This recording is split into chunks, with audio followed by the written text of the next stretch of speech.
With Liquor Barn, you can shop your favorite bourbon, that perfect bottle of wine, or discover something new.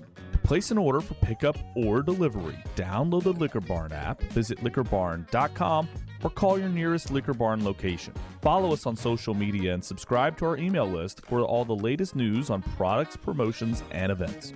Liquor Barn, where Kentuckians go to celebrate life. Cheers!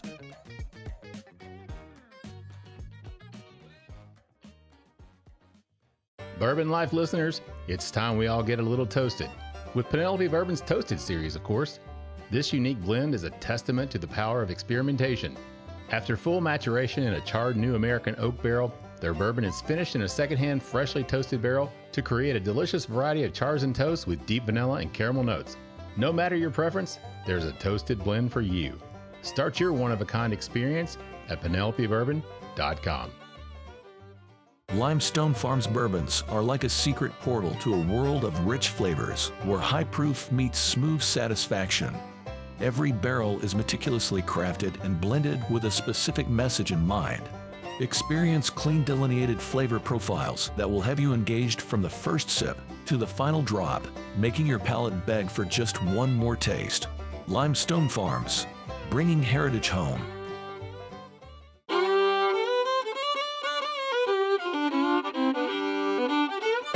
Welcome to the Bourbon Life Podcast, your source for all things bourbon. Join your hosts, Mark and Matt, as they drink and review bourbons, share news about upcoming events, interview the who's who in the bourbon world, and, most importantly, bring you along for the fun of living the bourbon life. Now, here's your hosts, Mark and Matt. All right, everybody, welcome back for another episode of the Bourbon Life Podcast. I'm your host, Mark, and with me here tonight, live in the Bourbon Life Studios, he is back. My good friend, my co-host, my bourbon drinking buddy, Matt. Matt, how you doing out there, man? Mark, it is good to be back. I got to say it. It's been a few weeks off here. Feels nice to be sitting in front of the computer again, settling in for a nice, cozy episode of the Bourbon Life Podcast. How are you doing? Yeah, I'm doing great, man. I'm glad to have you back. We won't spend much time talking about your excellent performance at Ironman World Championship in Kona, where you finished 199th out of 2,400 or 2,200 athletes, Matt. But I know you don't ever like to talk about yourself, but congratulations to you on an excellent finish on your Ironman World Championship. So I'll say we are the Bourbon Life Podcast presented by Liquor Barn. We appreciate their support and the support of all of our sponsors. We could not bring you this show every week without their support. So thank you to all of our sponsors. Matt, with that said, would you like to tell everybody who we have with us tonight? Absolutely. Joining us this evening, you all, whenever it is you're getting your Bourbon Life Podcast, morning, noon, or night, is the co-founder of Pappy & Co., Carrie Greener. Carrie, welcome on to the Bourbon Life Podcast. Well, thanks so much. It's so fun to be here. Yeah, it's great to have you. We've talked about this for a while, and I got to meet you earlier this year over at your place in Louisville, which was a lot of fun for the Chef Edward Lee, his book launch of Bourbon Land. That was great. And we've talked about doing this, and now we finally got to make it happen. So I feel very grateful to be a part of what you all are doing. Well, thank you very much. We appreciate that. So we'll just kind of jump right into it. Let's start with what we're going to be drinking this round, because we got two different things, and you sent both of these to us. So thank you very much, Carrie. Yeah, thank you for doing that. We really appreciate I'm that. kind of impressed with myself that I had something to send. Because as much as this is my life, I don't necessarily have a ton of different bourbons in our house, and we don't have any Pappy laying around. So I feel I'm impressed with myself that I could share a friend's whiskey to this Ass Pocket whiskey, which is a hilarious name, but it's really, really good. Yeah, that's what we're going to be drinking here. This new release, the Ass Pocket Whiskey, APW, and this is from Derek Trucks, right? Yep, sure is. Yeah, he's just a family friend, and he is, I'd call him a whiskey connoisseur in the sense that, he travels, he's on the road performing all the time, and, for years and years, he's been doing that kind of routine. And so people know that he's a whiskey drinker, and so they'll bring him something side stage or backstage, or just people have learned that he appreciates whiskey and he has a really good palate. And so people share their stash with him on the road. And so over time, I think he just realizes like it was time to have his own. So. Yeah, which is very cool. Now this is out of Frankfurt, it says, from ASW. A little secretive. Don't know too much about it. Yeah, we can ask questions. We may not get answers though, huh? So we'll just leave it at that. But this is 10 years old and it is 100 proof. So that was kind of surprised. I didn't know it was 10 years old. I know Fred Minnick did a show with him at Bourbon and Beyond, because this was released at the Bourbon and Beyond Festival, correct? Yeah. Yep. And they sold out, right? They sure did. Yeah, it was just so fun because he was performing there. He was a headliner, and then he did that with Fred, and then we talked about whiskey and music on a panel with Chris Blanford, and it was a blast. And I have to say, so he launched it a couple nights before out at Ashburn Farm, and we were getting it right out there. And, I got my first little flask of Ass Pocket, and, they really expect you to just pass the bottle around and take a swig, which is kind of fun, especially for, just taking it not so seriously. It's a 10-year whiskey. It's a really legit whiskey, but it's just, it's just casual like that. But so I'm not used to just taking a swig of whiskey. But so when I did, I was kind of getting ready to be like, okay, like I just keep passing it, but it was so good and it was so smooth. And then I looked at it, I'm like 100 proof. I mean, even I know that sometimes a 90 proof can feel a little hot, going down. So it was just so smooth. Just felt exactly how I wanted it to, like just where it warms you up. Yeah. And it's a unique concept because it's Ass Pocket whiskey. And this is the bottle. I mean, this is what they're sold as 200 mLs, right? Totally. So there's not a big 750. So you can stick this. That's the concept. Stick it in your pocket. Yep. And take it with you. And it's online, so direct to consumer, which is a whole, do y'all ever talk about that? Because this is a new concept for me in the last year, I think. And of course, when I was talking with Derek about it, I'm like, you're giving us a lot of things to think about, like small, we can share our whiskey a little bit, share it a little bit more. And this whole direct consumer. But anyway, so he's got a great model going. And so they're sold out now, but I actually texted him today to make sure I had proper information. And so their next release is coming out over the holidays.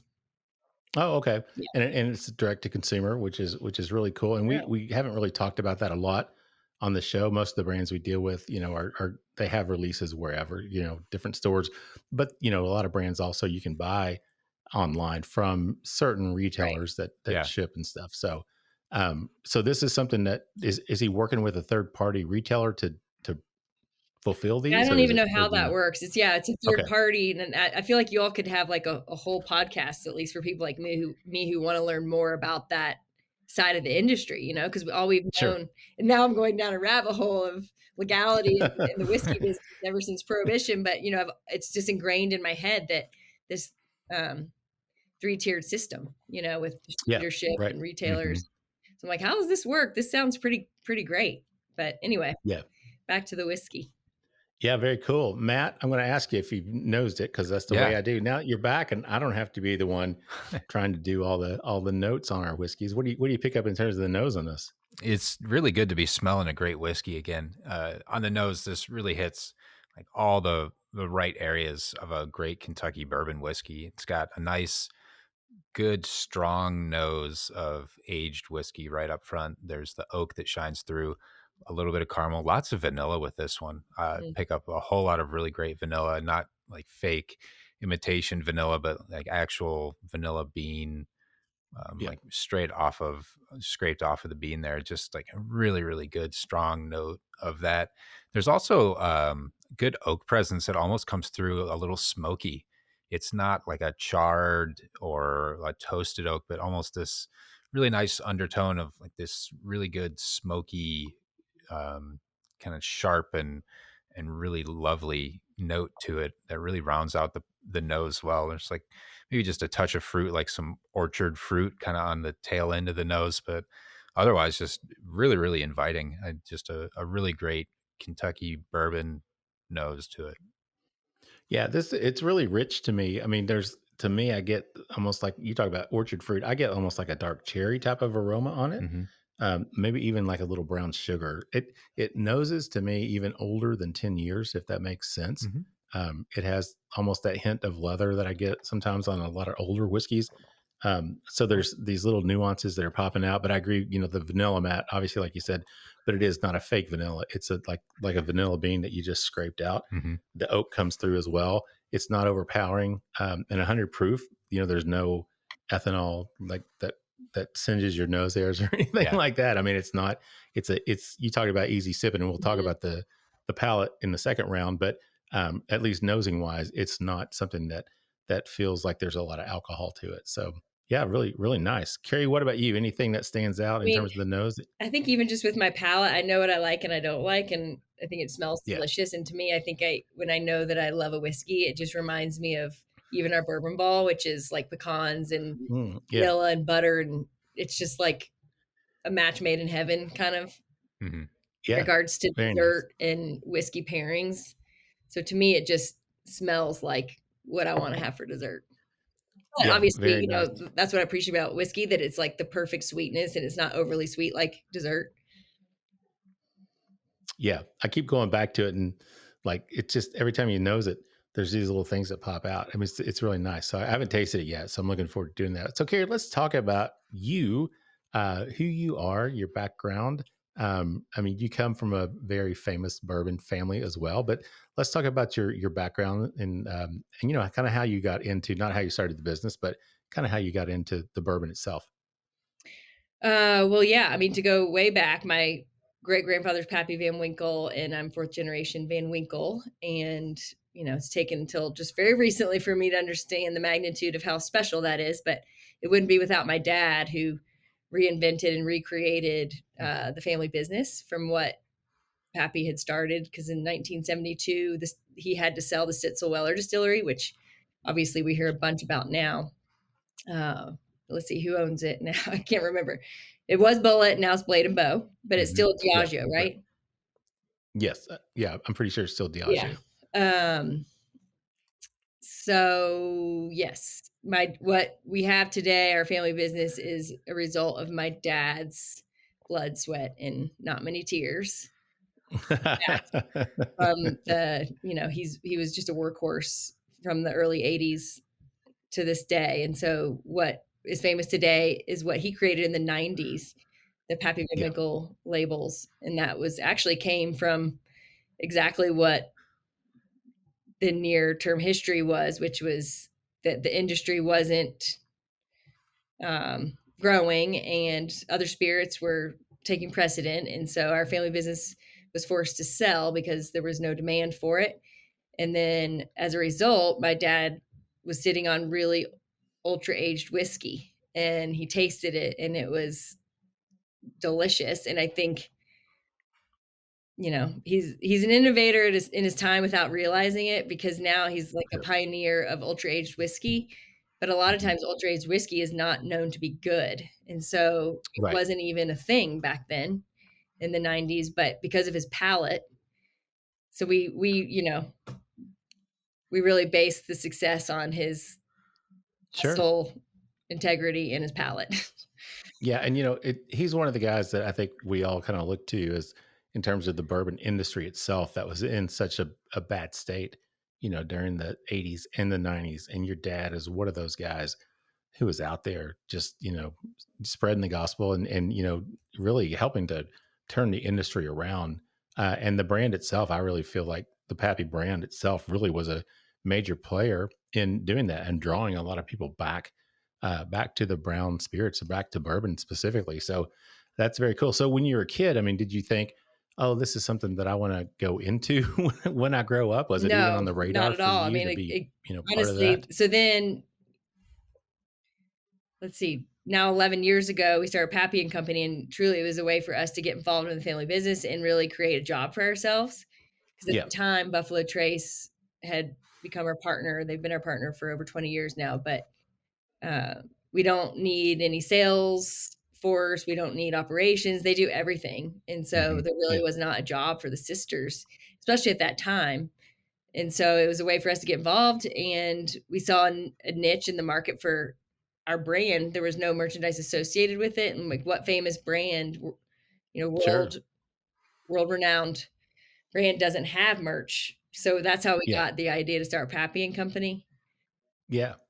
So I'm just curious, when you're younger, I mean, are there other family members, cousins, things like that, people that wanted to be in the business or in the business or anything like that? Or, it was such an organic, like, Dad had his head down working. And I think that's so interesting for people to understand that this was not a concept that then he went out and created this cult following. There was no marketing plan. There was no PR.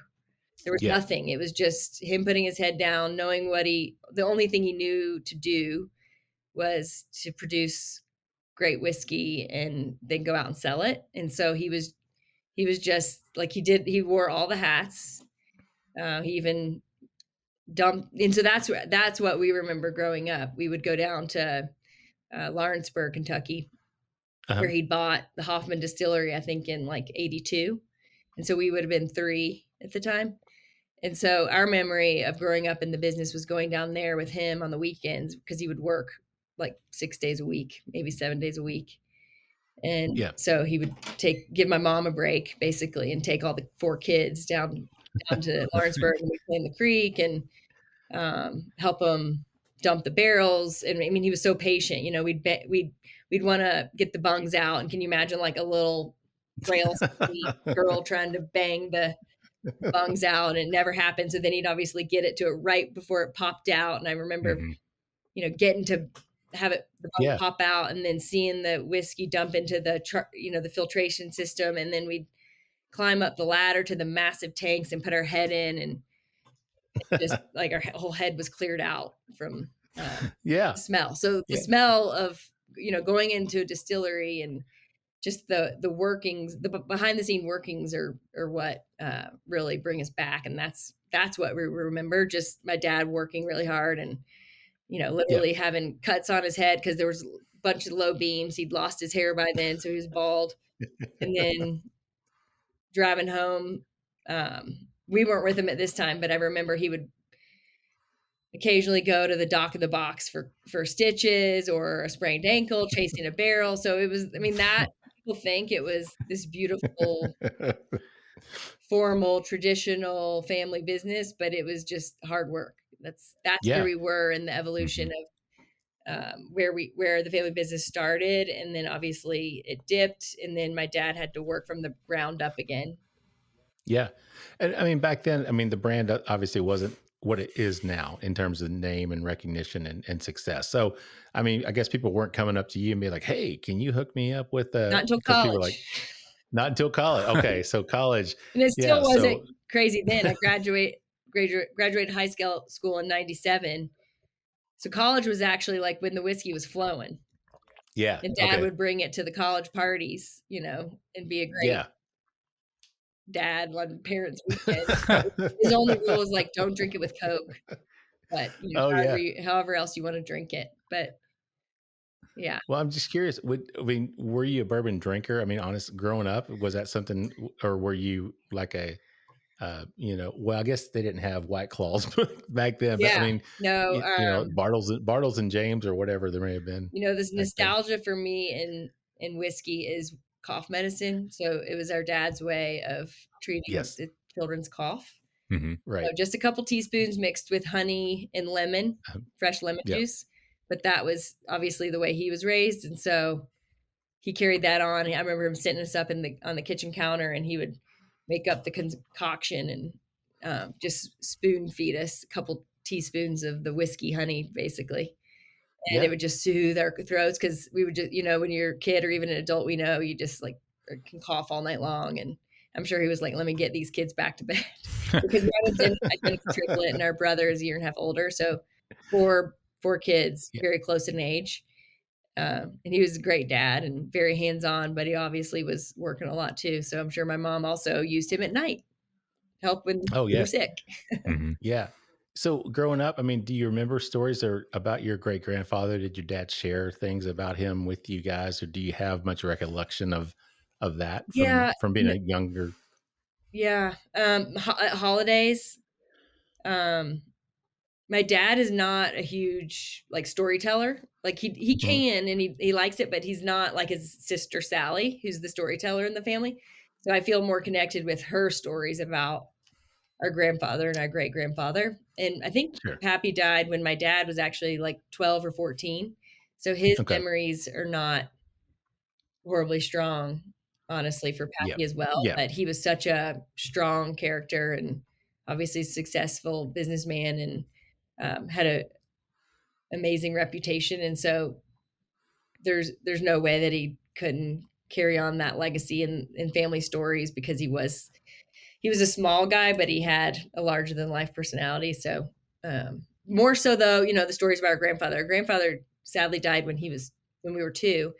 And he actually, in the whole story, gets left out when he actually had a very large role and huge significance. And just, even being able to, the phase of when the distillery sold and my dad taking over what was left, which was really nothing. But he was president of Stitzel Weller for several years. So he ran the company for quite a while, and it was on his shoulders when they had to sell, which was not his choice. And he's an amazing man himself. And so for us,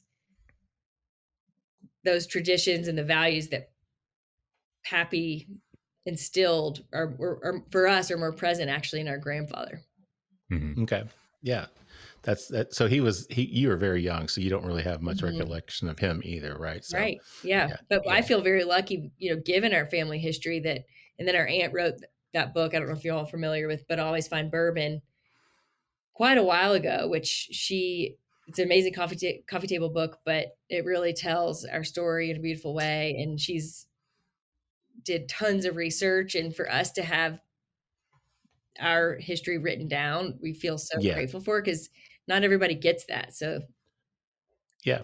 What I'm just curious, also so you said in college, obviously your dad was bringing whiskey, but it still wasn't at the level of what it is now. No, he was, that's when he was probably selling the Pappy Van Winkle. Yeah. It was like having to be on the road a lot, going to, right. So what point was it that you kind of realized that's like, wow, this is really something? This is very unique. Was there a point where you kind of made that, wow? There was no like crazy, like, oh my gosh, like what is this? But it took a long time, way way back. Still to this day, I don't really quite understand it when people are, say something so impactful where I'm like, wait, really? You think we're that? We're just like the rest of the world. But I don't know, in the last probably 10 years, even, it's not been long to understand the magnitude of, I think, Pappy Company, when we started, we knew we obviously had something special, and we knew we had a family business with a big name, even though actually we're very strange business in the sense that we're actually still a small family business that is in a partnership with Buffalo Trace, but we have a huge name. Doesn't happen very often. Yeah. So I knew that even, probably in the last few years, even with a lot of the work we've been doing with Pappy Company and even the larger family business, the work we're doing just to protect it and make sure that we're around in 100 years is really when I've realized the magnitude of the importance of this and what our great grandfather started, that we thank our dad for. Yeah. Really. So here's a funny thing, because I've only met your dad one time, and I think it was at that event. Yeah. I've seen him out, but I just never had the opportunity really to get to talk to him. But he's a bourbon rock star. People know him. And people want to be around him. So I'm just curious, and just observing him at that book launch. Yeah, for Chef Lee, everybody wanted to be with your dad and take pictures, and I did too. I admit it. I fanboyed, and I got my picture with your dad. So, what's that like? I'm just kind of curious. Did you ever imagine that something like this would ever happen? And I'm sure your dad sometimes is just like, he's so unaffected. I think, other people are the ones who say stuff where we're like, oh yeah, I guess so. Or even not my children, because I live in Idaho, so they're a little bit more removed, but the other grandchildren in Louisville, they're like, is Juju famous? That kind of thing. And you're like, well, yeah, I guess so. And in the bourbon world, he is. But yeah, I think even to put in perspective, my dad has so little awareness, not awareness, but just so unaffected that we even have to be like, no, Dad, you don't need to do that. Or no, Dad, you shouldn't do that. Or You don't put that out Yeah. there, you know, because Yeah. he's just still living his life as he always has. So he has not, you think like, oh, you get famous and then you're, you know, you're kind of a diva, or you need to do it this way, or the way you live changes. There's not one thing that has changed about his life or our lives, really. Yeah. I mean, it's really just more work because we're, you know, we're building Pappy Company. He's still running the distillery side of the business. And now we have like a third job of protecting it and honoring it into the next generation, which has been a ton of work. Yeah. Yeah, I'm sure it is. Well, that sounds like a great stopping point for the first round here. It's been fun to hear about you growing up and learn more about who you are in your family history. That's cool. And I appreciate you sharing that with us and our listeners. Well, I have to say, it's just nice, I think, to be able to share and really just dumb us down a little bit. Like, you know, we truly are just people who know how to work, and that's all we've known. And now we have this really cool success story, but we're not anything different than you, and you can do it too. Yeah, that's great. Yeah, appreciate that. So guys, let's take a quick break, get a word from our sponsors. We'll come back with more with Carrie Greener with Pappy & Co. in just a minute. Visit the historic James E. Pepper Distillery, located in the vibrant Distillery District in downtown Lexington, Kentucky. Initially built in 1880 by Colonel James E. Pepper, one of the founding fathers of the bourbon industry, it operated until 1967, when it was shut down and abandoned for over 50 years. After a decade of historical research, the brand was relaunched and the distillery was rebuilt. Distilling resumed on-site in 2017, using the same historic bourbon recipe as when it closed in 1967. The distillery offers a selection of fine whiskeys for tasting and retail purchases, including the award-winning Decanter Bourbon. Intimate guided tours include time in the museum, an up-close look at the grain-to-glass process, and a complimentary tasting. Stop by for an old-fashioned cocktail and see why TripAdvisor ranks the Pepper Distillery as the third best distillery in Kentucky and the #1 attraction in Lexington. Learn more at jamesepepper.com. Hey there, I'm Carrie Van Winkle, founder of Pappy Company, where we celebrate family heritage and Southern craftsmanship. Check out our curated collection of artisanal goods that embody the spirit of Kentucky. From our signature barrel-aged pepper sauce aged in Pappy Van Winkle bourbon barrels to our luxurious leather goods inspired by generations of tradition, each item reflects our commitment to quality and legacy. Our line of gourmet food items are thoughtfully selected to bring the taste of the South to your table. Indulge in what I can say is the best bourbon barrel-aged maple syrup on the planet. A perfect blend of buttery rich flavors that elevate any dish or cocktail. We're big fans of the Bourbon Life Podcast, and we're honored to share the legacy of our great-grandfather Pappy Van Winkle with all of you. So visit pappyco.com for 15% off your purchase with code BourbonLife15.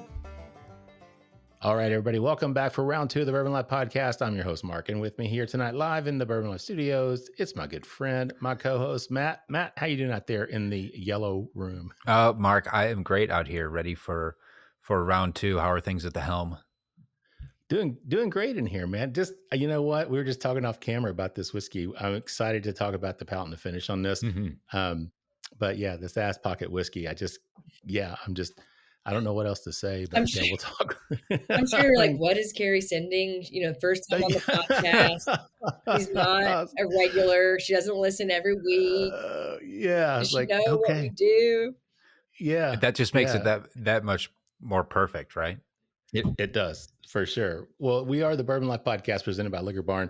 We appreciate their support and the support of all of our sponsors. We could not bring you all the show with great guests like tonight without all their help. So thank you to all of our sponsors. Matt, with that said, would you like to remind everybody who we have with us tonight? Absolutely. Back for the second round of the Bourbon Life Podcast is Carrie Greener, co-founder of Pappy & Co. Welcome on back to the podcast, Carrie. Thank you. This is fun. Yeah, it is. This is great. It's nice to get to know you, and about your family. Like I said, first round, I really appreciate you taking the time to do that. That was really nice and really appreciate that. So, and we're drinking some great whiskey. I'm just, I don't know. Down real easy, isn't it? Yeah. Yeah. I mean, I don't know how else to say it. But we should talk about the palate and the finish on this, Matt, because we didn't do it first round. We saved it for round 2. So, I'm going to, as you're taking a drink, I'm going to, you know how I do it. I throw it to you. What do you get in terms of the palate and the finish on this, Matt? The Ass Pocket Whiskey, it's got a really, really nice palate that really... I can't get over the name still. Sorry, Matt. No problem. It's quite harmonious with the nose, I think. So Mark, you and I were picking up like a really good bit of really fresh, authentic vanilla, like not imitation but real vanilla. That really comes through on the palate to me. It's nice and spicy right up front. There's a good amount of those cinnamon, that red hot candy note right up front. Kind of leads into some of those wood sugar notes. A little bit of that oak comes through right in there. Then that vanilla really starts to shine. It comes through mid palate. Some of those vanillas, the caramels. I had picked up like an apple note on the nose. I think the heat and some of that cinnamon that comes through at the front when it hits mid palate really shines with that apple. Some of those apple pie notes come through a little bit. There's kind of like that stewed apple cinnamon, almost like a little pie crust note on there. And then it really transitions into that long vanilla, warm, good Kentucky finish on it. This is just really, really great drinking whiskey. It really goes along with the nose. It's not off balance. It's not off-putting. I think what you get on the nose really transcends through the palate, and it's just a really, really great drinking product. Yeah, I agree, Matt. That the cinnamon was the first thing that jumped out to me. Really, you get that, and just that initial hit of cinnamon. It's really nice, like a red hot candy, almost like you said. And then that vanilla does come through. And Carrie kind of talked about the dessert-like qualities of it, and I, definitely see that in terms of the finish. That vanilla that continues to linger. One thing that kind of surprised me was I got some of the oak on the nose. The oak comes through on the palate, but not overwhelming. It's not tannic. It's not drying. It's not too oaky at all. It's just got a nice balance of flavors there. And I just can't get over it. I just was not expecting that, Carrie. But how cool then we get to see what's next too. I mean, we just hope we like it as much. Is what Yeah. The next drink for sure. So anything else, Carrie? Go ahead. What was that? No, I was just saying, I don't think he can go wrong though. Obviously, like what he likes. So what Derek likes. There you go. Fun to see, right? Yeah. Is there anything else in terms of the palate and the finish, Carrie, for you that stands out on this? I mean, I appreciate, this is where I'm not good at descriptives with palate, and I'm not either. I like it a lot, but I totally picked up when you said cinnamon in the middle of the whatever you call it. Yeah. The first sip, definitely. once it hits your palate for a minute. Yep. Yeah, that's the thing that kind of really stood out to me. And I think sometimes that spiciness can be a little deceiving because you maybe interpret that as proof. But once you get past that nice cinnamon, it's such an easy drinker. I mean, it is an easy drinker. The cinnamon's not overwhelming. It just hits you with that spice right up front. But the rest, you could get in a lot of trouble with ass pocket whiskey. Right. I know. I don't know how else to say it. The name, I just love it. It's just, not that's to great. mention the branding's beautiful as well. I think we don't talk about that on the whiskey show, but it's a really cool label as well.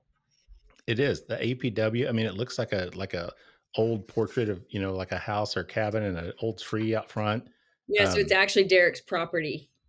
Oh, no kidding. Is it really? Yeah. Okay. So it'll be fun also to see if they change it up for the next one. Yeah. I don't know. People probably can't really see that from here, but yeah. Well, that's really cool. It looks, it almost looks like an old timey photograph or something that's on there. So it has like an old timey feel, the lettering, everything to it. Has like an old timey feel to it. So Carrie, let's talk about the brand. We talked about you the first round, talk about your family. Let's talk about the brand. When was it that you and your sisters, you got two sisters, you talked about, when was it that you said, hey, somebody said, I've got an idea. Who was it? And how'd that come about? So we'd been stewing, even, my husband, who's really creative and he's a good artist, he was mocking up things as a little notebook, little photo pictures, drawings for sweatshirts, and my sister. So the sisters had been talking about it, and then kind of what sealed the deal was Chenault sold a sweatshirt on eBay for $50. It was an old Van Winkle sweatshirt. And back in the day, my brother had created a little bit of merch, but just for like friends and family and just to have stuff on hand, but it was definitely never sold. Mm-hmm. And so I don't know why she thought to do that, but she was like, wow, I just sold an old used sweatshirt on eBay for $50. And so they were like, we have something here. And then, the three of us just went into business together. So Yeah. So we're obviously closely associated with family business, and that's still part of the process. What we're working on today is, streamlining, like, okay, well, who are we? Who's the whiskey company? Like, people think that we're the whiskey company? And, occasionally my brother gets emails talking about products and he has to direct it to us. And so we didn't really know what we were getting into. We totally opened up a huge can of worms, but a great can of worms. It's just been a lot to figure out. Yeah. So we really truly started in my sister's basement in Louisville 11 years ago and created a website. We didn't do the website. It was bootstrapped. So people also think like we have this massive corporate brand, and we don't. It's still a partnership with Buffalo Trace, another very large company, and we're like the little fish in a big pond. And people don't really understand that. So it's just still bootstrapped today. And we obviously have great resources and support and have this foundation of this famous brand behind us. But it's just the sisters that started it and still running it to this day.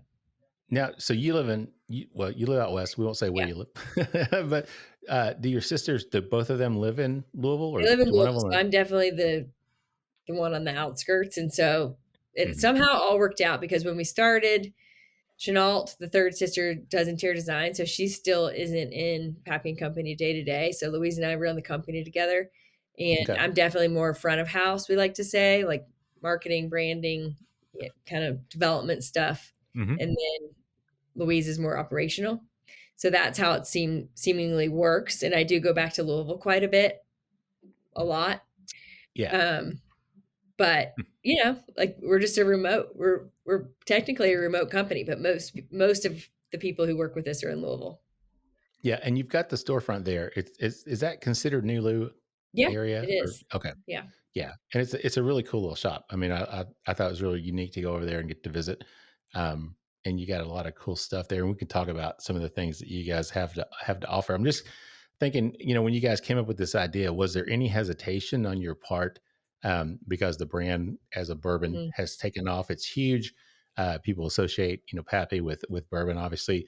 Was there any, hesitation or any second thoughts potentially about, okay, will this affect the bourbon brand, or how will that play out? Did you guys have a concern with that at all? It's a great question, but no. I mean, we had no forethought. My dad is such a kind, open guy that he was like, "Good job, girls. Like, that's cool." Nice.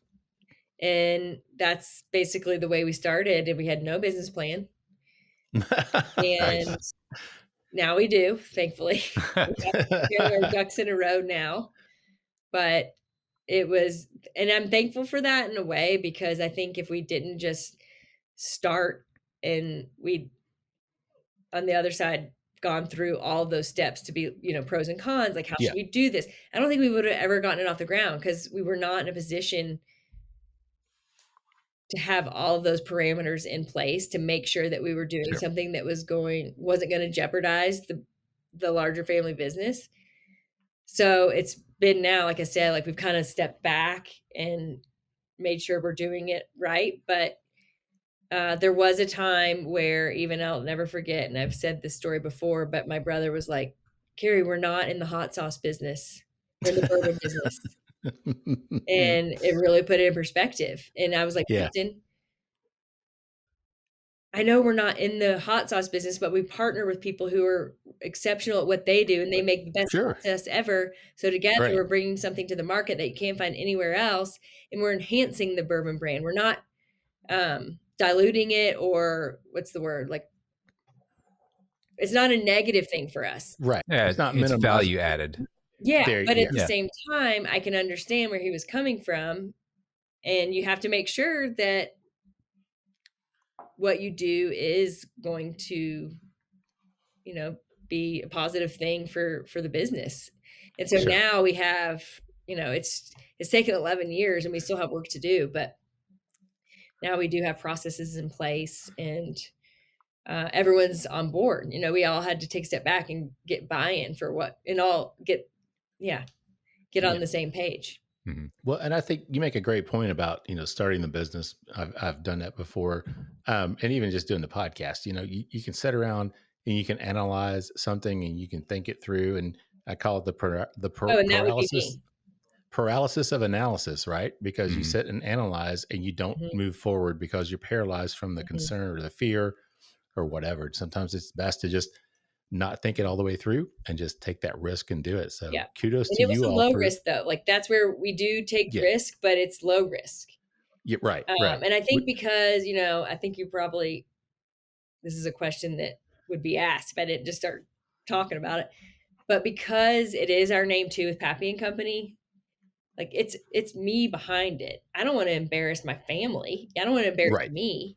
It's such a gut thing and a quality thing. Like there's no way I would mess that up. But that's Yeah. easier said than done. Like that's just me telling my brother, "Oh, I'm not going to mess this up. There's no way I would sell gross hot sauce." But now we have it on paper. So everyone Yeah. understands when we should do something and when we shouldn't. So Which is great to have that. So let's jump over because we got something second, yeah. Something Mhm. else poured up. So let's jump over to that because I want to make sure we can talk about the nose in this round. And this is a very special treat. So Carrie, if you'd like to talk about when I get these little bottles, I'm going to show the bottle. When you get a Does bottle, anybody else do that? you get a bottle. When you get something that looks like that, it's going to be something good. Like, how much do I give them? This much? I'm like, oh, I get Thank you very much. We appreciate that. But tell Yeah. everybody what you sent us, if you would. Okay, so this, I knew it was special. And I had to text my dad just to understand exactly how special it was. But it's a rye. It's a Van Winkle rye, and it was bottled in 1984. Holy smokes. So there were only 1,000, and I don't know how, he knows this off the top of his head. That's how special it is. Wow. 1,152 bottles. Okay. And it was bottled obviously at Old Commonwealth in Lawrenceburg. So he bottled that for you. And it was whiskey from Stitzel Weller. And it's a wheated mash bill. Oh, wow. So that's different. So this isn't the Van Winkle rye, or is it? Wait. Maybe. Now I'm like, wait, a wheated mash bill. I'm like, I thought it had to be over 51% rye. I'll have to text him. That's funny. Yeah. Because I was gonna say, I'm nosing it, and I'm like, I don't know, Matt. Do you think this noses like a rye or not? No, it's a rye, guys. I think it is a rye. I think he forgot what I texted him a picture of it and everything. Okay. All right. I got you. It's it does, I think, nose like a rye, right? Immediate. Okay. And then, yeah, it's a rye. I mean, the bottle. I should go get the bottle. I meant to have the bottle here. Yeah, I tell you what. When we take a break, and right. before we come back for the third, go grab that. Well, maybe awesome. I just gave you false information. We know it's just as special as whatever that wheated mash bill he's speaking of. No, that's okay. If he's around, I'll text him. No, that's great. We're still drinking a Van Winkle rye, which is typically going to be at least is going to be 13 years old. I think the average, the proof is generally 95.6. I don't know if that holds true year after year, but I think that's what the proof point is. Matt, what do you pick up on the nose on this one, man? So it's all coming together for me now. Having tried, we were fortunate enough, Mark, to try the 13-year, the Van Winkle family rye from last year's release. Yep. We tried that in January, and comparing it to this, which we're trying now, I find like very few similarities. And I think a lot of that has to do with the age on it, because it like really struck me with this funky rye, kind of like grassy, old, dusty, herbal note right up front. That I was kind of wondering, like, what exactly were we getting into? But as it's opened up to, it's just getting really herbal, that really grassy. The rye grain is coming across, the oak is shining through and cutting through some of that. There's this sweet, creamy note, like a heavy cream, or almost like a heavy whipped cream note that comes across on the nose with it too. Light baking spice in there as well, but just absolutely incredible. Just like a nose that hilarious. One for the ages. Yeah, Matt, you're talking about whipped cream and stuff. It was almost like a melted ice cream, like melted vanilla ice cream. When it sets out, that's that sweet aroma, but then not maybe vanilla, but just the sweet creaminess that you were talking about. It's kind of the way I interpreted that. But I see what you're saying in terms of the grassiness. Okay, guys, have to interrupt. Oh yeah. Oh, go ahead. So this label to me has always been his rye, like what I associate with a rye. So I was thinking rye. Okay. So this is all on me. This That's is okay. so funny. This is so typical of me. You guys, this is not okay. I'll get the bottle when we are on break, but this has nothing about rye. But that's the Van Winkle family reserve rye. This is something, and it says on the label. So my dad was correct. I was wrong. Of course, he was correct. Why would I say? It was distilled in 1968 on the bottle, and it was bottled in 1984. And it isn't a rye; it's a wheat and mash from Stitzel Weller. Wow, we can tell ourselves anything, right? I am. Yeah, we talked ourselves right into it. I know. I just completely discredited myself. But that's why I ask you, Matt. No, I ask you. That's why I'm like, Matt, do you get a rye off of this? Because I trust your palate and sensibilities more than I trust my own. But I'm like, man, this just smells like an old dusty bourbon, like an old bourbon. Which is. So you said this was distilled in when was it? 68. 68. The year I was born. That's awesome. Really? Yeah. Man, that's crazy. I mean, and this is where I don't give myself any credit, and I know we're just talking about the nose, but this tastes spicier next to the ass pocket. I haven't tasted it yet. We'll talk about that in the next round. But oh my gosh, but thank you so much. Really, I'm really mixing it up here on the Bourbon Life podcast. Yeah, are you sure you actually sent us ass pocket whiskey now, or is that something completely different? That seal was not broken. That was exactly right. That one I cracked the lid when it got here tonight. So yes. That we feel pretty comfortable. That was the. I was just testing you guys. Do you over? Matt failed, and I failed with flying colors. Per usual. Okay, I have to tell you a story real quick that I back up over Ed Minnick, who obviously appreciates a lot of whiskey, but he picked. It was years ago now, but he did his blind tastings, and he picked 20 or 23 years. I think 20 year. He picked it first, and he doesn't always appreciate necessarily. Like there's plenty of other great whiskeys, right? And we all know that. But I thought that was classic. And that's what I love about the blind tasting. Another funny example is like why, Matt, that this is all okay is my dad chose. We had a blind wine tasting out here in Idaho, and my mom thought it'd be really fun to try some Idaho wines. Mm-hmm. And one winemaker friend in Idaho was like, "Oh, I love this idea." So he went and got the Idaho wines, but he also mixed in some really high-end California wines that are friends of our family, actually. And my dad picked the Idaho wine, red wine, that was called Swamp Donkey. And it truly was really good. And then we ordered a case of it because it's good. So nice. That's where I come in, guys, where I'm like, palates, day to day, what you've just eaten, how thirsty you are. And that's where I'm like, you guys have a really hard job because I'll taste a whiskey and like it one day, and then the next day I'm like, I don't think I like that like I did yesterday. And I do the same thing with wine. So that's where I'm like, with my palate, I don't give myself any credit. I just know what I like when I'm drinking it. Mm-hmm.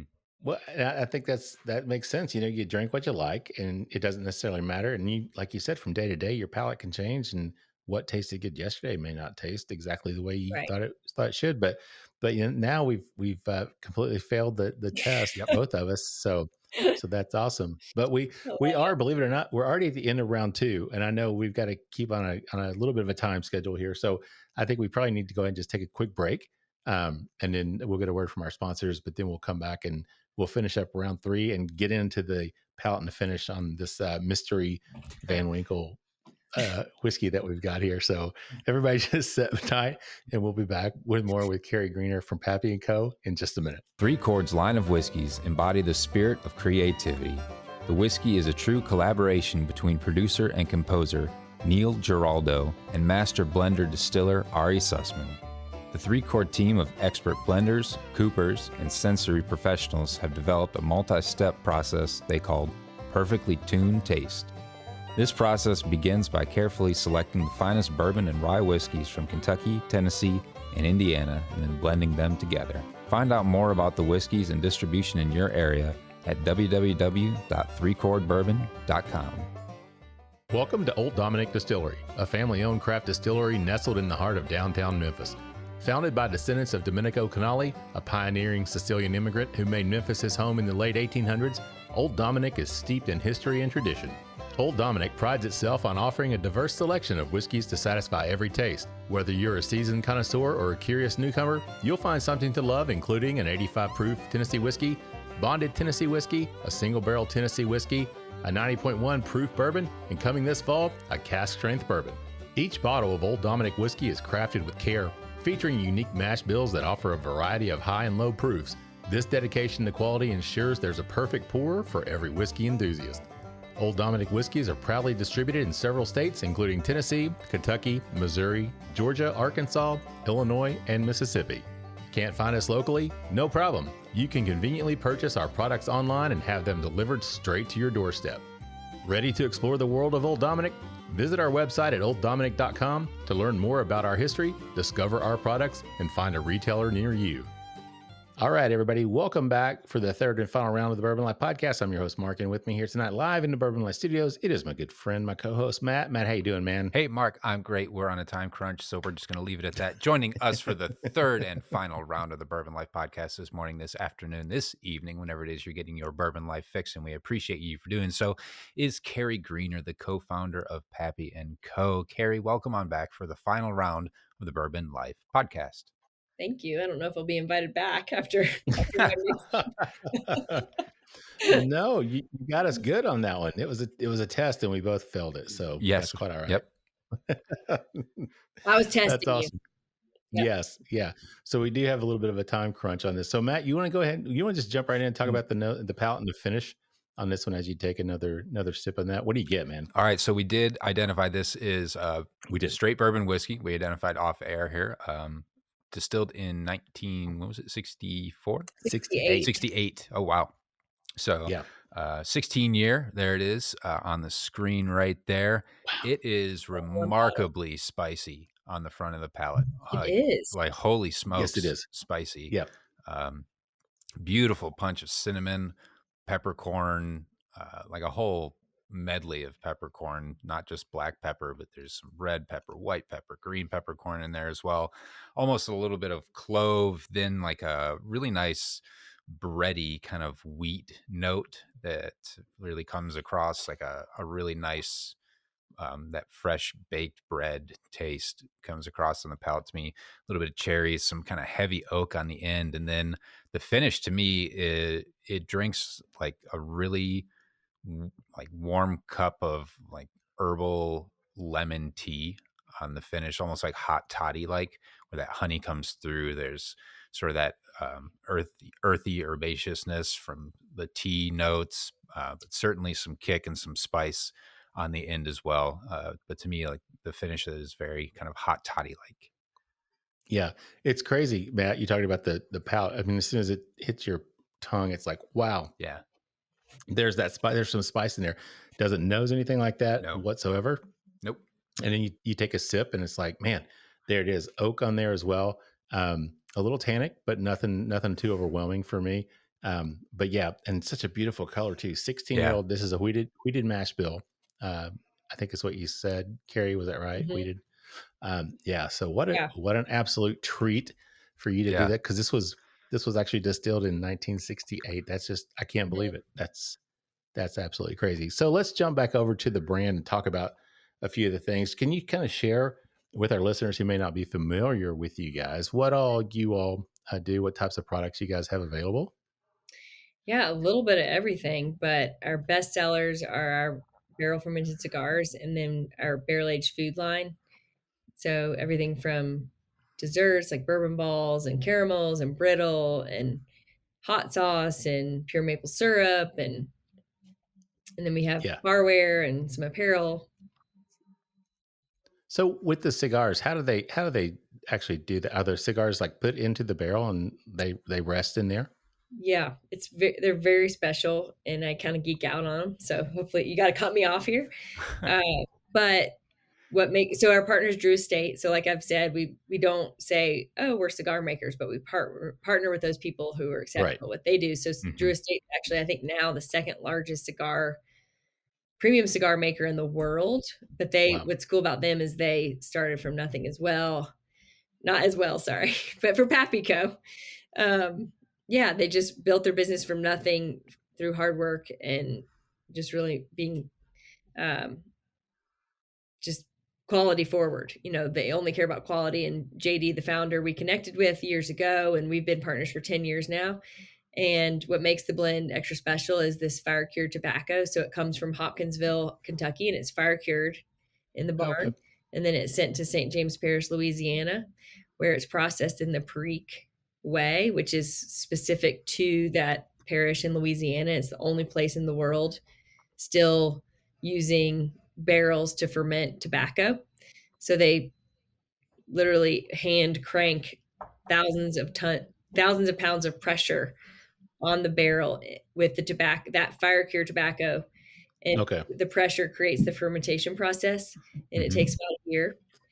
And then they ship that tobacco to Nicaragua, where the factory is. And that Kentucky fire cured Perique processed tobacco is then blended into our cigars.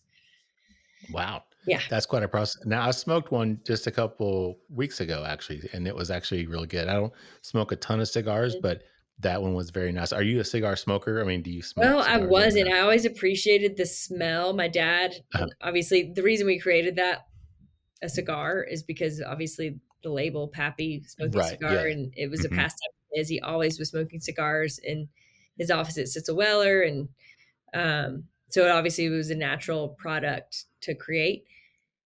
But over the years with this brand, I have come to appreciate smoking a cigar, but on special occasions. It's hard for me to have all the smoke in my clothes and hair and stuff, but I love the smell of cigars, and I appreciate smoking one on occasion.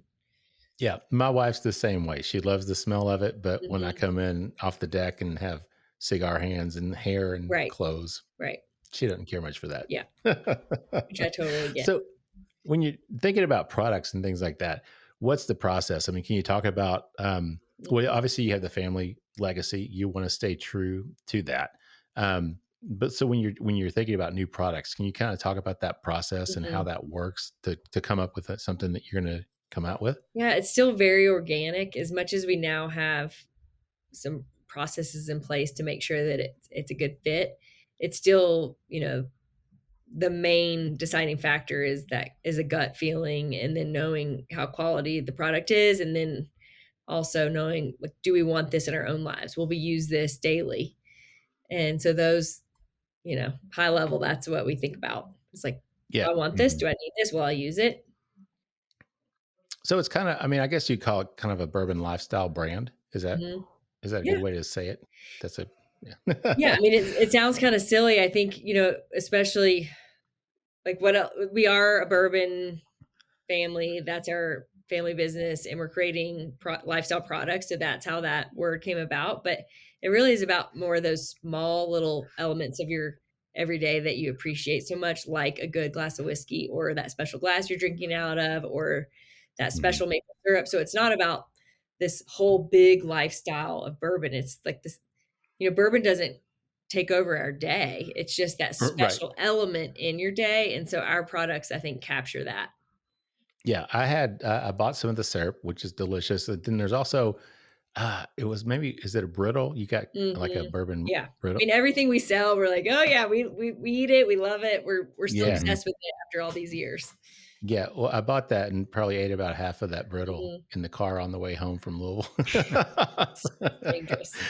Oh my gosh. It was so good. So if you had to suggest something for our listeners, if they're thinking about getting something from your shop, Is there something or a couple of things that Yes. that are like your most popular, or things that you would suggest that someone looking would? And what a like great to- time to be talking about this as the holidays right. are rolling, It's the rolling holidays. closer and closer. What would be Yep. some great suggestions for the bourbon lover in your life?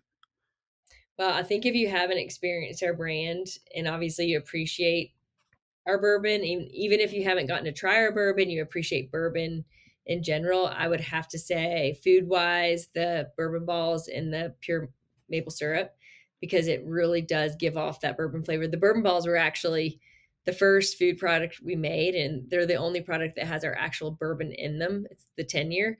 And we've grandfathered that in, but very quickly we realized we cannot keep creating products with bourbon because we don't have any to sell. You can't get it, so why can we keep it in a bourbon ball? So that ended with the bourbon balls, but the maple syrup is amazing because it really does give off that bourbon flavor just from the aging process and the quality of the barrel. So there's a lot of maple syrups on the market, but I think I realized over the years that because ours are so old, the barrels, it gives off so much more flavor to the maple syrup. So those would be like my go-tos, but obviously I appreciate everything that we sell. There's great bar accessories that are inspired by our family pieces, like my grandfather's jigger and shaker and stir. So there's go on, but so for your customers, I mean, what's the takeaway for them? What in your mind, what do you want them when they buy from you guys and shop with you all?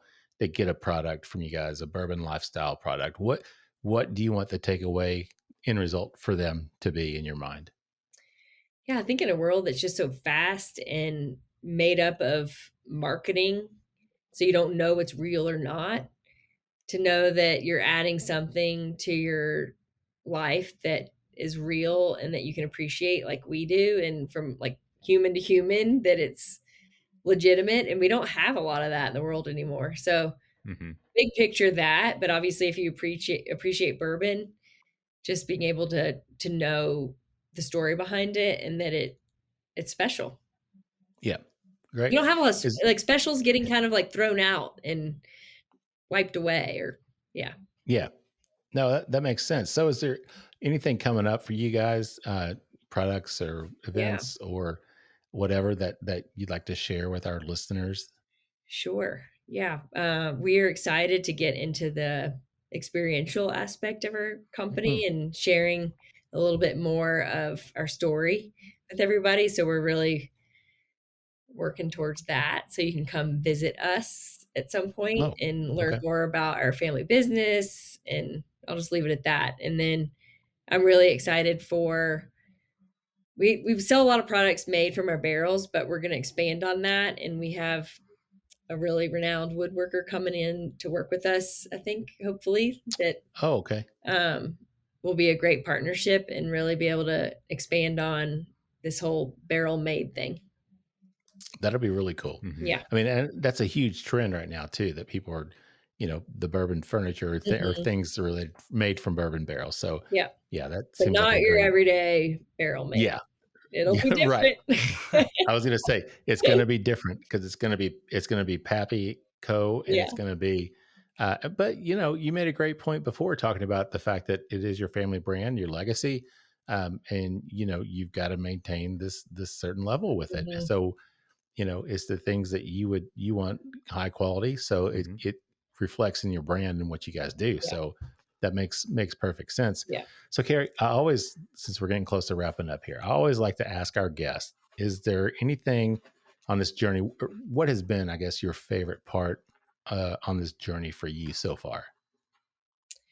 And I think I already touched on it, but it's really what we're creating in regards to a legacy for our children and really writing down that family history. Because I know how quickly, even understanding who our great grandparents were gets wiped away. And so I think really giving that to our kids and having a strong history with a strong value system that, that our family values are the same in business as they are as individuals and people in our family. And I think I feel lucky to be just committed to that. Like now we have it on paper. And so we feel that and we see it and we can teach our children that. No, that's very nice. I didn't say that as eloquently as I would. No, that's great. It makes sense. It makes perfect sense. And I think it sounded just fine. So where can people find more information and find your products? pappyco.com.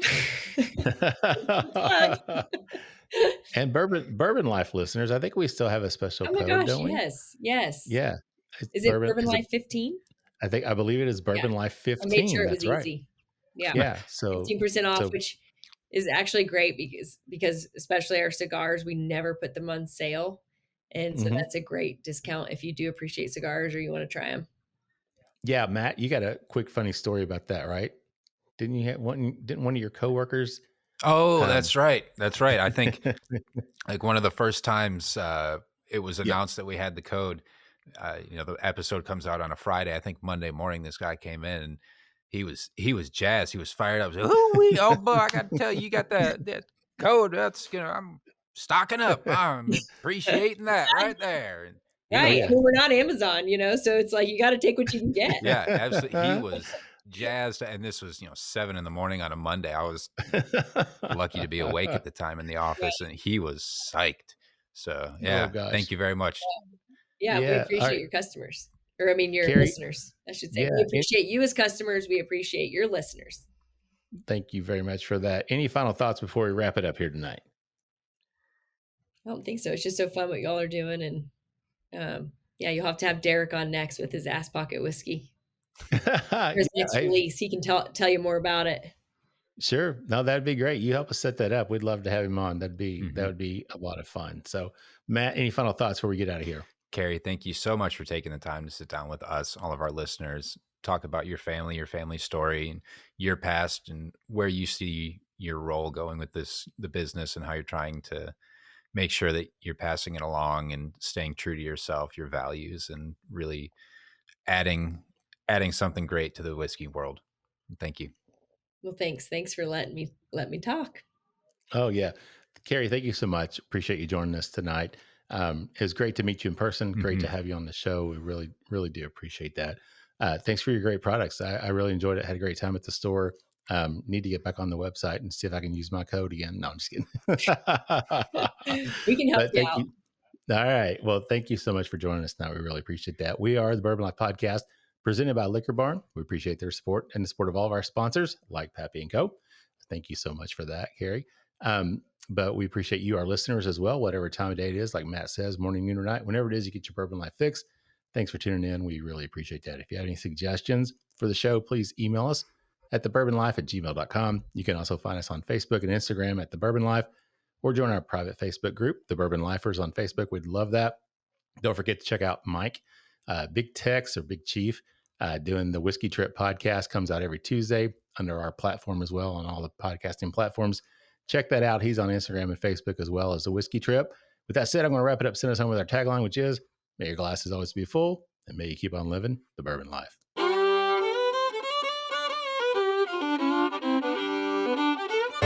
Thank you for joining us for this week's episode of the Bourbon Life Podcast. Our mission at the Bourbon Life is simple: to share our passion for all things bourbon with you every week. And we'd really love to hear your thoughts on how we're doing. You can find us on Instagram and Facebook at The Bourbon Life. You can also contact us by email at thebourbonlife@gmail.com. And you can always find us on your favorite podcast platform. If you have a moment, we'd love it if you would rate us and give us a review. So until next week, we hope your glass is always full and that you keep on living the bourbon life.